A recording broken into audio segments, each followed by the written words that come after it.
ॐ ज्ञानतिमिरान्धस्य ज्ञानञ्जनशलाकया चक्षुरुन्मीलितं येन तस्मै श्रीगुरवे नमः। नमः विष्णुपादाय कृष्णपृष्ठाय भूतले श्रीमते भक्तिवेदान्तस्वामिनिति नामिने।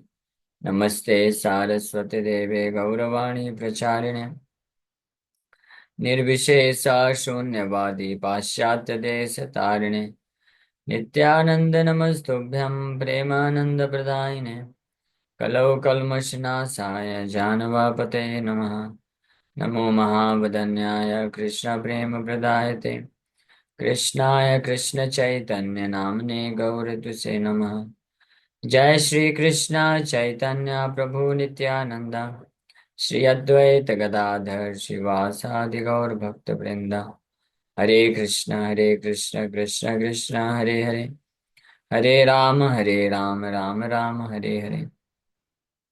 हरे कृष्णा।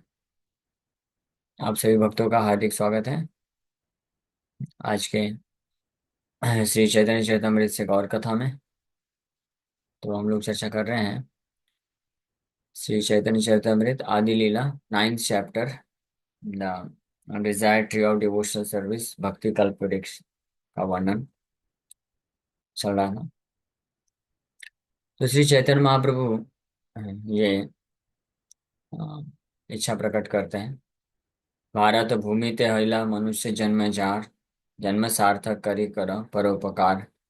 जो भी व्यक्ति भारत भूमि में जन्म लिया है तो मनुष्य जन्म स्पेशली पाया है उसके लिए बात कर रहे हैं। तो उसको अपना जन्म सार्थक करना चाहिए। जन्म सार्थक करने के लिए क्या करना चाहिए? हरिनाम संकीर्तन को जो आंदोलन श्री चैतन्य महाप्रभु लेके आए फैलाए, हरिनाम संकीर्तन इसको स्वीकार करना चाहिए। तो जो भक्त हरिनाम को अपना लक्ष्य बनाता है, अपना एकमात्र ऑब्जेक्ट ऑफ वर्शिप, हाँ, और एकांतिक भाव से भगवान के हरिनाम का पूजा करता है, कैसे? ध्यान से जप करके, निरंतर जप करके, तो वो फिर अपने जीवन को सार्थक करता है।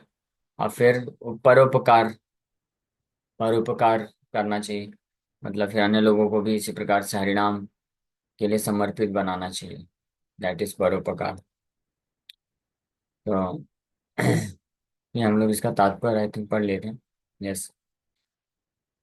अब श्रीला कृष्णदास कविराज गोस्वामी महाप्रभु का ये जो इच्छा है इसको भागवत से भी रेफरेंस दे करके प्रमाणित कर रहे हैं। भागवत में भी इसके बारे में बताया गया है। एतवज्जन्म साफल्यम देहिनाम इह देहिषु प्राणैरर्थैर्धिया वाचा श्रेय आचरणम सदा। So एतवज्जन्म साफल्यम, it is the duty of every living being to perform welfare activities for the benefit of others with his life, wealth, intelligence, and words. So etavajjanma safalyam. This is the perfection of taking one's birth as a human being. Dehinam, all the living in this world, yeah, in this world, देहिषु, जो भी इस भौतिक शरीर को प्राप्त किया है, तो उनका सफलता क्या है, ये कर्तव्य क्या है कि उनको अपने प्राणेर अर्थ है धिया वाचा। प्राण अर्थ यानी संपत्ति, वेल्थ, अपने जीवन, दिया मीन्स बुद्धि, वाचा मतलब शब्द से, श्रेय आचरणम सदा, सदा हमेशा के लिए, they should perform the good welfare activity for others, for the benefit of others. और हाईएस्ट वेलफेयर एक्टिविटी है व्हाट इज श्रेयस। श्रेयस एंड प्रेयस, ये two things are explained in Vedic scriptures. श्रेयस एंड प्रेयर अर्जुन गीता में भी 7th श्लोक में बोलते हैं, यश श्रेयस्यान निश्चितम ब्रूहि तन्मय। कि हे भगवान, जो मेरे लिए श्रेयस्कर है, आप वो मुझे बताइए। यश श्रेय, श्रेय means ultimate benefit, ultimate good, वो मुझे बताइए। तो जनरली इस संसार में लोग जो हैं प्रेयस के पीछे भागते हैं। प्रेयस मतलब टेम्परेरी बेनिफिट, मटेरियल बेनिफिट मतलब टेम्परेरी बेनिफिट, भौतिक लाभ के पीछे भागते हैं लोग। हाँ, बट जो श्रेयस के पीछे भागते हैं, they actually do the highest welfare activity for one self and for others also. तो श्रेयस करना चाहिए। श्रेयस का अर्थ होता है the ultimate good for the living being. आत्मा के लिए जो सर्वश्रेष्ठ लाभ है वो है श्रेयस। उसको श्रेयस बोलते हैं। और वो श्रेयस क्या है? कृष्ण को पूर्ण रूप से समर्पित करना। That is the ultimate benefit, ultimate good. अंतिम वास्तविक जो लाभ है किसी व्यक्ति के जीवन में अगर हो सकता है, तो वह भगवान कृष्ण को पूर्ण रूप से समर्पित करना, और इस संसार के बाकी जितने भी जो सो कॉल्ड बेनिफिट्स हैं उसको त्याग देना, उसको उसके लिए प्रयास ना करना, उसको बोलते हैं अल्टीमेट बेनिफिट। बट जो अ, जो भगवान के महान शुद्ध भक्त होते हैं, they they don't even care for श्रेयस ऑल्सो। वो श्रेयस को भी रिजेक्ट कर देते हैं। श्रेयस को तो रिजेक्ट करते ही हैं, इस भौतिक लाभ को। यहाँ तक कि वो श्रेयस श्रेयस को भी परवाह नहीं करते हैं, उसको भी पूरी तरीके से रिजेक्ट कर देते हैं। दे डोंट केयर फॉर श्रेयस ultimate benefit also. Their only concern is how Krishna can be pleased. Krishna को कैसे प्रसन्न किया जा सकता है, कृष्ण को कैसे सुख प्रदान किया जा सकता है। That is only their main concern. तो ऐसे जो भक्त होते हैं, they are very very dear, they become very very dear to Krishna. वो कृष्ण को बहुत प्रिय हो जाते हैं। जो इस प्रकार से प्रेयस एंड श्रेयस दोनों को रिजेक्ट कर सकते हैं, तो उनको कृष्ण स्वीकार कर लेते हैं। So there are two kinds of general activities: shreyas, or activities which are ultimately beneficial and auspicious, and prayas, those which are immediately beneficial and auspicious. For example, children are fond of playing. They do not want to go to school to receive an education, and they think that to play all day and night and enjoy with their friends is the aim of life. छोटे बच्चे होते हैं, उनको हमेशा खेलना पसंद होता है, पढ़ाई करना पसंद नहीं होता है। और सोचते हैं कि पूरा दिन रात केवल खेलना चाहिए, बच्चों के साथ मजे करना चाहिए, यही जीवन का लक्ष्य है। This is an example of prayers. Even in the transcendental life of Lord Krishna, we find that when he was a child, he was very fond of playing with his friends of the same age, the cowherd boys. He would not even go home to take his dinner. Mother Yashoda would have to come out to induce him to come home. Thus, it is a child's nature to engage all day and night in playing, not caring even for his health and other important concerns. This is an example of prayers or immediately beneficial activities. तो बच्चों के example दे रहे हैं। रूपा जी लिख रहे हैं कि even in transcendental life of Lord Krishna, भगवान कृष्ण के दिव्य जीवन में भी ये हम देखते हैं कि when he was a child, भगवान Krishna, Bal Krishna, he was very fond of playing with his friends of the same age. अपने सखाओं के साथ खेलने में उनको आनंद रहता था, भूल जाते थे कि घर जाना है, डिनर लेना है, लंच लेना है। माता यशोदा को आना पड़ता था उनको जो है इंड्यूस करने के लिए, उनको प्रेरित करने के लिए घर जाने के लिए। कभी प्रेम से प्रेरित करती थी, कभी लालच दे करके। और जब सब कुछ भी वर्क नहीं करता था तो फिर जो है डांट के भी करती थी, जिसमें ये बच्चों का स्वभाव है। तो ये एक एग्जाम्पल है प्रेयर्स एक्टिविटी का। बट देयर आर ऑल्सो श्रेयस और activities which are ultimately auspicious. तो इसके विपरीत जो श्रेयस एक्टिविटीज होते हैं वो अल्टीमेट बेनिफिट, अल्टीमेटली ऑस्पिशियस होते हैं। So according to Vedic civilization, a human being must be God conscious. He should understand what God is, what this material world is, who he is, and what their relationships are. This is called Shreyas, or ultimately auspicious activity. तो वैदिक सभ्यता के अनुसार मनुष्य को अ, भगवत चेतना युक्त होना चाहिए। One must be God conscious. भगवान के प्रति चेतना विकसित करना चाहिए। जानना चाहिए कि भगवान कौन है, भौतिक जगत क्या है, वो कौन है, भगवान के साथ, भौतिक जगत के साथ क्या संबंध है। ये इस प्रकार की जो जिज्ञासा रखता है, जिसको ब्रह्म जिज्ञासा बोलते हैं।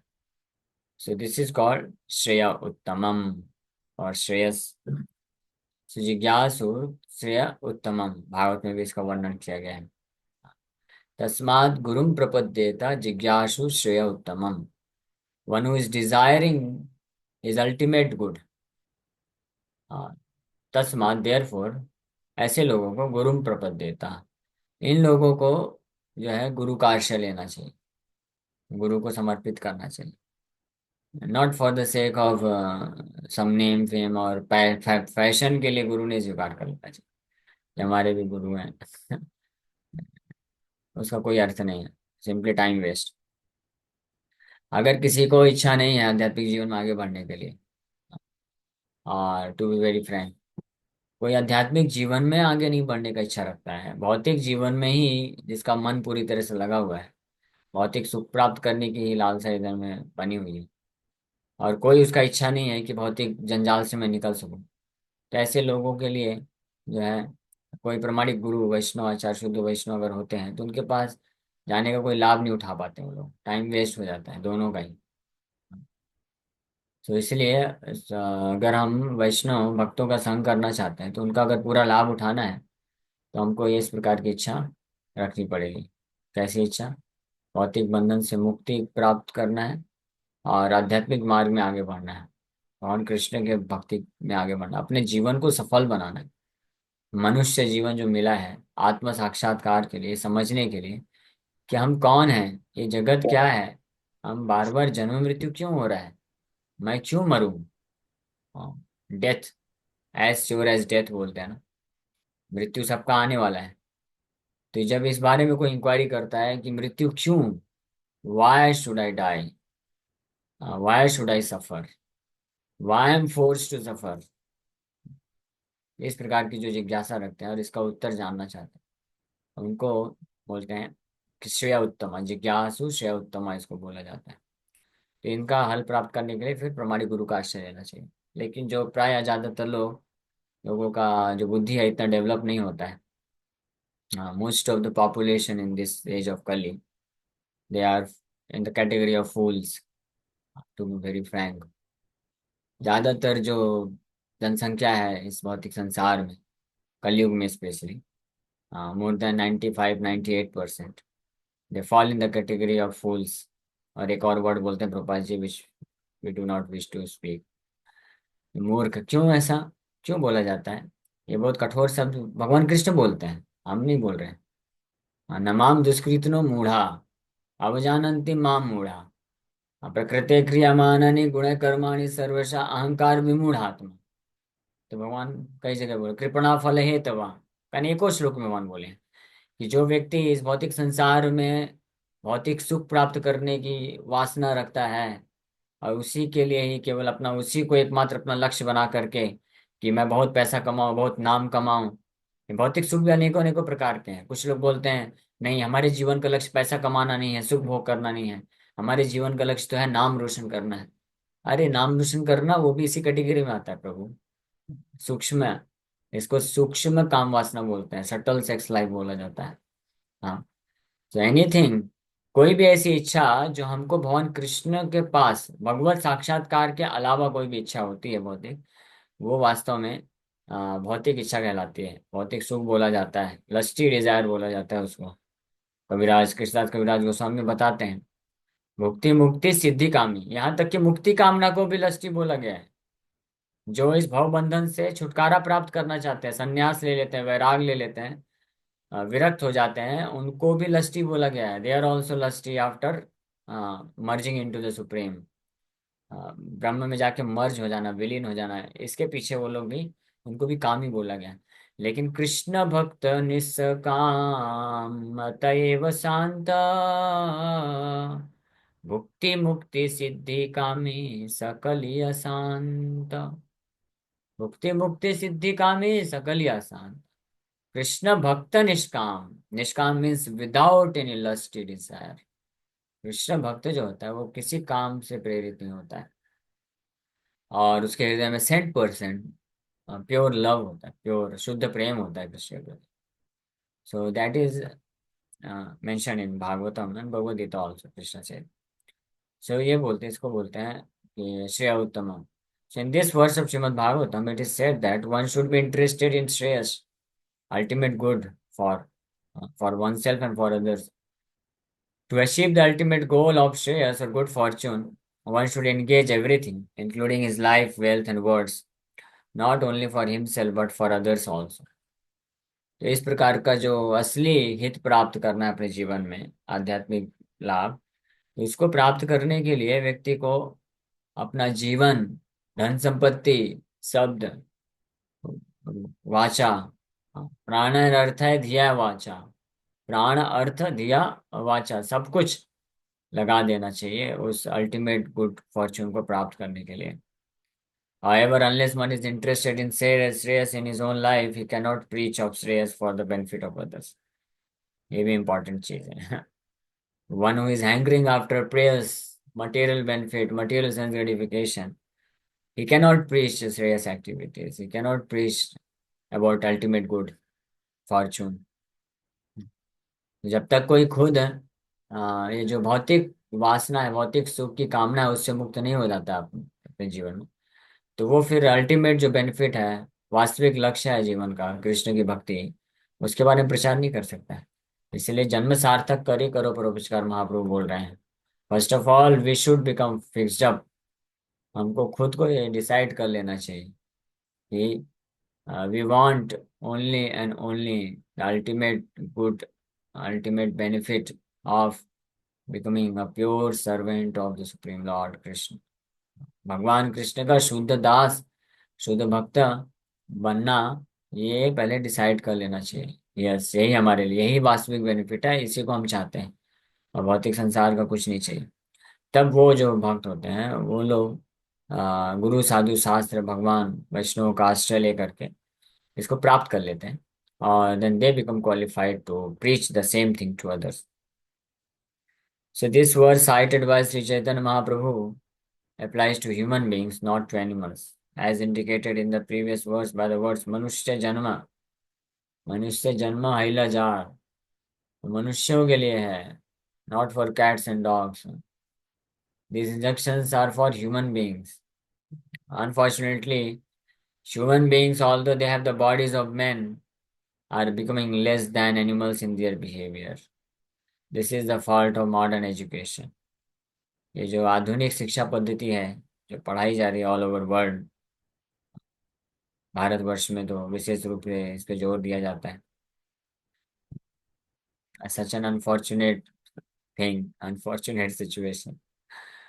वो भारतवर्ष जो सदियों से पूरे विश्व के लिए वैदिक शिक्षा का केंद्र रहा है, जहाँ से ज्ञान उत्पन्न हुआ है, वहीं के लोग इतने ज़्यादा मिसलेड हो चुके हैं, इतने ज़्यादा भ्रमित हैं, धोखे में हैं, in the clutches of illusory energy, कि अबंडनिंग देयर ओन एजुकेशन सिस्टम, अपने खुद के वैदिक शिक्षा पद्धति को त्याग करके वो जो third class modern education system को अप्लाई स्वीकार कर रहे हैं, जो कि केवल ये शिक्षा देता है कि कैसे अच्छा प्रकार का first class, how to become first class animals, ये शिक्षा प्राप्त होती है.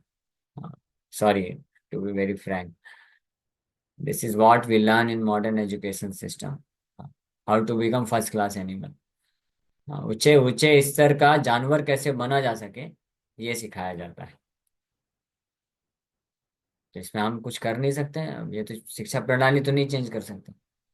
लेकिन दुर्भाग्य की बात तो ये है कि लोग भी ये सोच करके कि हमारे बच्चे, अभी बोलना भी अच्छा नहीं लग रहा, लेकिन लोग इतने, दुर्भाग्य की बात है, लोग सोचते हैं, बहुत लक्ष्य बनाते हैं, प्लानिंग करते हैं, देख रहे हैं समाज में कि जो जितना पढ़ लिख रहा है मॉडर्न आधुनिक शिक्षा में, जो जितना आगे बढ़ रहा है, उसका रिजल्ट क्या हो रहा है, वो उतना ही नास्तिक बन रहे हैं, उतना ही ज्यादा सेंस ग्रेटिफायर बन रहा है, उतना ही ज्यादा पाप कर्म में चल रहा है. हाँ, ये सब देखने के बाद भी हमको आशा होती है कि हम अपने बच्चों को पढ़ाएंगे, आधुनिक शिक्षा प्रदान करेंगे, डॉक्टर इंजीनियर लॉयर ये सब बनाएंगे, बड़े बड़े टेक्नोलॉजिस्ट बनाएंगे, और वो जो है अच्छे से नाम रोशन करेंगे, खूब पैसा कमाएंगे और सुखी रहेंगे. How unfortunate is this. कम से कम भक्तों को तो इतना ध्यान रखना चाहिए कि आप मॉडर्न एजुकेशन दीजिए, आधुनिक शिक्षा दीजिए, लेकिन हमेशा ये ध्यान रखना चाहिए, पता होना चाहिए कि आधुनिक शिक्षा से हमारे बच्चों का कल्याण नहीं होने वाला है. ये हमको देना है केवल इसलिए क्योंकि समाज की व्यवस्था ऐसी हो गई है कि इसको छोड़ नहीं सकते हैं, क्योंकि इसके बिना जीवन यापन नहीं हो पाएगा। इसलिए ठीक है, आप पढ़ाइए मॉडर्न एजुकेशन, उसी से जॉब मिलने वाला है, कागज का एक टुकड़ा मिलेगा, उसी से पालन पोषण होगा, ऐसा भी। हालांकि ये भी एक भ्रम है, इल्यूजन है, बट एनीवे, फिर भी चलो ये कर सकते हैं कि कागज का वो एक टुकड़ा प्राप्त करके जॉब लेकर के अपना जीवन यापन कर सके, इसके लिए पढ़ाइए बस। उसमें अपने पूरा ये मत सोचिए कि ये कर करके बहुत वो सुख प्राप्त कर लेगा, बहुत सफल हो जाएगा, कैरियर बना लेगा या हमारा नाम रोशन करेगा, नहीं, कुछ नहीं होने वाला है। तो इसलिए जो भक्त होते हैं वो अपने बच्चों को मुख्य जो शिक्षा है वो आध्यात्मिक शिक्षा देते हैं, मेन शिक्षा वो देते हैं। और साइड बाय साइड ये दे देते हैं मॉडर्न एजुकेशन वाला, ठीक है पढ़ लो बेटा थोड़ा बहुत, डिग्री मिल जाए हाथ में, नौकरी लग जाएगी कहीं, या जॉब धंधा कहीं पे कुछ है जीवन यापन करने के लिए, उतना कर लो बस। हाँ, तो इस्कॉन में भी हैं ऐसे जो सिंसियर सीरियस गृहस्थ भक्त हैं, तो वो अपने बच्चों को मेन शिक्षा आध्यात्मिक शिक्षा देते हैं। प्रभुपाद जी के जो बुक्स है उनका मेन सिलेबस होता है, और साइड में होम स्कूलिंग करते हैं, और अपने बच्चों को केवल उतना मैथ्स, कुछ मैथ्स, साइंस और ये सब सोशल साइंस कुछ पढ़ाते हैं, ताकि किसी तरह से वो निकाल लें, 10th 12th निकल गया, ग्रेजुएशन डिग्री मिल गई, हो गया। हाँ। और रही बात मैच्योरिटी की और इंटेलिजेंस की, तो उसके लिए मॉडर्न एजुकेशन की जरूरत नहीं है, उससे तो और भ्रष्ट हो जाता है। मैच्योरिटी एंड इंटेलिजेंस, हाँ, वो तो और खतरनाक तरीके से खराब होता है। हाँ, जो भक्त होते हैं, जो भक्ति करते हैं और वैदिक शास्त्र पढ़ते हैं, वैदिक ज्ञान रखते हैं, उनका बुद्धि ज्यादा श्रेष्ठ होता है, ज्यादा वो बुद्धिमान होते हैं, ज्यादा विवेकशील होते हैं, इंद्रिय संयम होता है, कैरेक्टर अच्छा होता है। और जो मॉडर्न एजुकेशन में होते हैं तो उनका बुद्धि और भ्रष्ट हो जाता है, और बुद्धि डल होती जाती है, इंटेलिजेंस डल होता जाता है, छोटी छोटी चीज नहीं समझ पाते हैं। कॉलेज से निकलने वाले यूथ होते हैं, हाँ, उनकी ऐसी स्थिति है कि वो छोटी छोटी चीज नहीं समझ पाते हैं, फंस जाते हैं। अगर उनके पास जॉब ना मिले तो वो बेचारे वो वर्थलेस हैं, किसी काम के नहीं है, ऐसी स्थिति हो रही है, हाँ, समाज में। तो ये सबको पता है, but still nobody is bothered about this. सबको केवल अपना अपना लगा रहता है। ये कंपनी वाले आते हैं ना प्लेसमेंट लेने के लिए, उनको उनको पूछिए आप क्या स्थिति है कॉलेज के जो कैंपस प्लेसमेंट यूथ बैठते हैं। हाँ, वो बोलते हैं कि practically nobody is fit to be fit for the selection. कोई कोई योग्य नहीं है सिलेक्शन करने के लिए, वो तो हम लेना पड़ता है कि और कोई ऑप्शन नहीं है, हम ले करके फिर हम जाके ट्रेनिंग देते हैं उनको, प्रैक्टिकल ट्रेनिंग देते हैं। स्कूल कॉलेज में क्या पढ़ाया जा रहा है वो कंपनी वाले गाली देते हैं। एनीवे, जो भी है, लेकिन मेन चीज ये है कि जो सबसे बड़ा डिफेक्ट है मॉडर्न एजुकेशन सिस्टम का, कि ये गॉडलेसनेस क्रिएट करता है, लोगों को नास्तिक बना देता है। और नास्तिक जैसे ही बनते हैं लोग, यूथ नास्तिक बनते हैं, सबसे पहला काम वो क्या करते हैं, बिल्कुल फुल फ्लेश फॉर्म में पाप करते हैं। हाँ, 4 नियम तोड़ते हैं विदाउट हेजिटेशन, क्योंकि नास्तिक बन गए, अब कोई फर्क ही नहीं पड़ता है। उनको लगता है कोई भगवान नहीं है, कोई नरक नहीं है, कोई कर्म का सजा नहीं मिलता है, इसलिए फिर लग जाते हैं गलत गलत कामों में। उनको लगता है हमको मजा आ रहा है तो फिर इसमें इससे क्यों बचना। हाँ, तो ये कितना बड़ा धोखा है ना, कितना बड़ा हम लोग, ये जो लोग भी इस प्रकार से मॉडर्न एजुकेशन पर बस निर्भर करते हैं, वो पेरेंट्स ये सबसे बड़ा अत्याचार कर रहे हैं अपने बच्चों के ऊपर, जो अगर आध्यात्मिक शिक्षा नहीं देते हैं तो। केवल अगर मॉडर्न एजुकेशन सिस्टम दिया तो सबसे बड़ा अत्याचार कर रहे हैं। क्यों? क्योंकि मॉडर्न एजुकेशन सिस्टम आधुनिक शिक्षा प्राप्त करेगा, और वो कन्विंस हो जाएगा भगवान भगवान कोई होता नहीं है, और अच्छे तरीके से पाप कर्म करेगा, और पाप कर्म करने के लिए नरक में जाएगा। तो दोषी कौन होगा? पेरेंट्स दोषी होंगे, निश्चित रूप में। लीडर्स तो होंगे, लीडर्स को तो भूल जाइए, लीडर्स को तो हम कुछ बात ही नहीं कर सकते, लेकिन लीडर्स हमारे उसमें कंट्रोल नहीं, लेकिन एटलीस्ट पेरेंट्स लोग कंट्रोल कर सकते हैं। पेरेंट्स की जिम्मेदारी है कि वो अपने बच्चों को आप आधुनिक शिक्षा दीजिए, लेकिन साथ में आप उनको आध्यात्मिक शिक्षा देने के लिए उसमें एडमिशन कराइए। इस्कॉन के इतने सारे प्रोग्राम चलते हैं, उसमें लेके जाना चाहिए, जोड़ना चाहिए, गीता पढ़ाना चाहिए, ये सब करना चाहिए ना। तो क्यों नहीं करते हैं? बल्कि अगर कोई फॉर्चुनेटली अगर कोई लड़का होता है, यूथ होता है, उसको इंटरेस्ट आ जाता है कि चलो हम कुछ स्पेशल नॉलेज भी लेते हैं, तो माँ बाप मना करते हैं। हाँ, सोचो, कितनी unfortunate situation. Anyway, so animals के लिए नहीं है, unfortunate human beings although this is modern education. Modern educators do not know the aim of human life, they are simply concerned with how to develop the economic condition of their countries or human society. This is also necessary. The Vedic civilization considered all aspects of human life, including dharma, artha, kama, and moksha. But humanity's first concern should be religion, dharma, dharmam tu sakshat bhagavad pranitam. And to be religious, one must abide by the orders of God. But unfortunately, people in this age have rejected religion. and they are busy in economic development, so called economic development. Economic development के नाम पे इतना कुछ किया जा रहा है, लेकिन हो क्या रहा है? आज भी लोग भूखे मर रहे हैं। आज भी लोगों को अपना बेसिक नीड्स कंप्लीट करने के लिए चीजें नहीं है। बड़े बड़े शहर में लोग एक छोटा सा मैच बॉक्स के साइज का घर खरीद नहीं सकते हैं। पूरा जीवन ईएमआई भरने में निकल जाता है। What is this economic development? खाने के लिए चीज नहीं है, पीने के लिए सही पानी नहीं है, सांस लेने के लिए हवा नहीं है। ये इकोनॉमिक डेवलपमेंट है? वैदिक टाइम में प्रॉपर इकोनॉमिक डेवलपमेंट होता था। So therefore, they will adopt any means to get money. For economic development, one does not need to get money by hook or by crook. One needs only sufficient money to maintain his body and soul. However, because modern economic development is going on with no religious background, people have become lusty, greedy, and mad after money. They are simply developing the qualities of Rajogun, Rajas, and Tamas, neglecting the other quality of nature, Sattva, goodness, and the Brahminical qualifications. Therefore, the entire society is in chaos. पूरा जो society है, समाज है, वो बहुत ही बड़े कायोस कायोस मतलब भ्रमित है। सब उथल पुथल हो चुका है, कुछ समझ में नहीं आ रहा किसी को।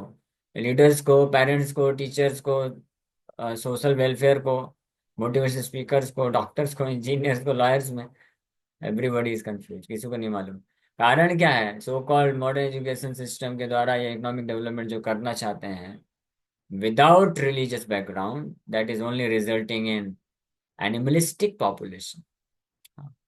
पशु तुल्य जो मनुष्य बन रहे हैं, उसके कारण ये सारी चीजें हो रही हैं।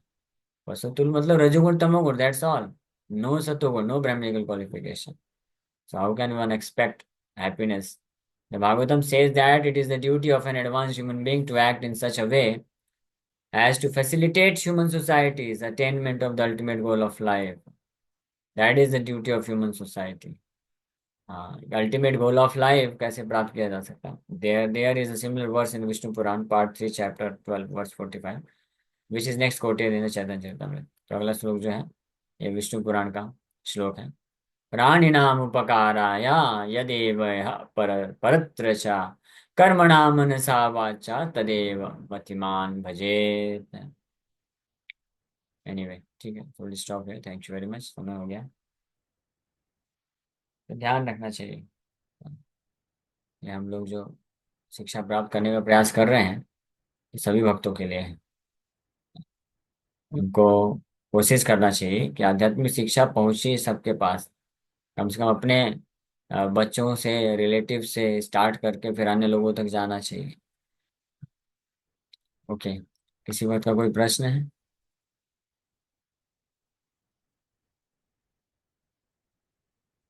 यस अंकिता माता जी। हरे कृष्णा प्रभु, दंडवत प्रणाम। प्रभु, जो आपने कॉलेज के रिगार्डिंग बताया, एजुकेशन, मटेरियल एजुकेशन के बारे में, तो मतलब हमें एजुकेशन को सिर्फ एक ऐसा part of life for earning bread and butter के लिए देखना चाहिए, मतलब ओवरऑल मेन लक्ष्य को बताना चाहिए बच्चों को जो भी है, और अपने आप समझना चाहिए, यही है ना प्रभु? हाँ, सही बात है। मॉडर्न एजुकेशन जो है उसको बहुत सीरियसली नहीं लेना चाहिए। बस इसलिए इसलिए पढ़ना चाहिए, इसलिए लेना चाहिए डिग्री, ताकि हम जो है इस ये जो ये जो एनिमलिस्टिक ह्यूमन ऑफ सिविलाइजेशन है, जहाँ पे डिग्री का आवश्यकता पड़ता है, तो वहाँ पे अपना जीवन यापन कर सकें। उसके लिए कुछ अर्निंग की जरूरत है, बस उतने के लिए चाहिए। Otherwise no requirement. Vedic education system is sufficient, इसलिए भ्रमित नहीं होना चाहिए। वैदिक ज्ञान प्रदान करना चाहिए। जितने मात्रा में हम गंभीर होते हैं, सीरियस होते हैं कि हमारे बच्चों को, रिलेटिव को, भाई बहनों को, हमको आधुनिक शिक्षा मिले, हम आगे बढ़े, उतनी मात्रा में हमको सीरियस होना चाहिए कि हमको उनको आध्यात्मिक शिक्षा भी मिले, आध्यात्मिक ज्ञान में आगे बढ़ना चाहिए।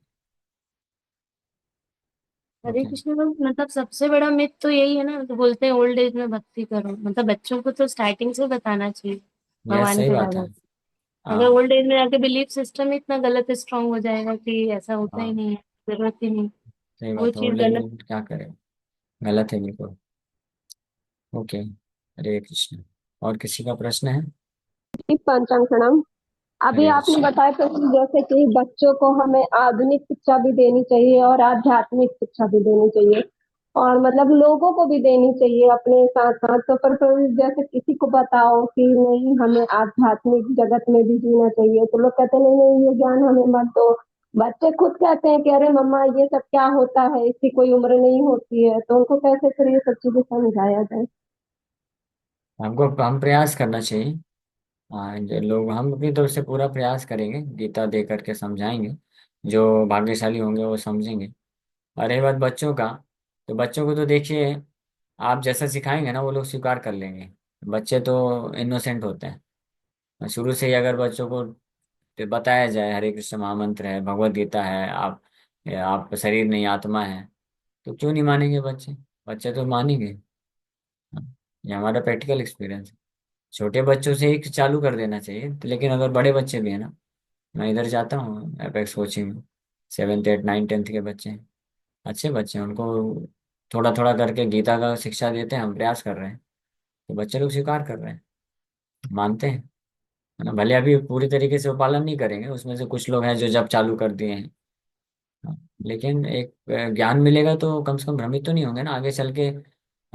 जब उनके पास अवसर मिलेगा पाप कर्म करने के लिए, हाँ, तो उनको दिमाग में आएगा तो क्लिक तो करेगा ना कि भाई हम शरीर नहीं आत्मा है, भगवान होते हैं, हम ये पाप कर्म करेंगे तो हमको नरक जाना पड़ेगा। इतना तो कम से कम डर बना रहेगा ना, तो पाप कर्म तो नहीं करेंगे। तो अगर हम बच्चों को गलत काम करने से भी बचाना चाहते हैं ना, तो उसके लिए भी ये आध्यात्मिक शिक्षा बहुत जरूरी है। ये अगर रहेगा तो कोई गलत काम करने के पहले 100 बार सोचेगा। अभी कुछ शिक्षा ही नहीं है, कुछ पता ही नहीं है लोगों को, क्या पाप होता है क्या पुण्य होता है, नास्तिक हो चुके हैं। तो क्यों नहीं पाप कर्म करेगा? सिंपल सी बात है ना, फिर उनको दोष क्यों देना? फिर हमारा पेरेंट्स का, लीडर्स का ये अधिकार नहीं है कि आप फिर बच्चों को बोलो कि ये क्यों बिगड़ रहे हैं, क्यों नशा कर रहे हैं, क्यों अवैध संबंध रख रहे हैं, जुआ खेल रहे हैं। क्यों नहीं खेलेंगे भाई? क्यों नहीं गलत गलत पाप कर्म क्यों नहीं करेंगे? आपने उनको बताया ही नहीं कि ये करने से आपको पाप लगेगा और आपको नरक में जाना पड़ेगा। ये तो बताया ही नहीं।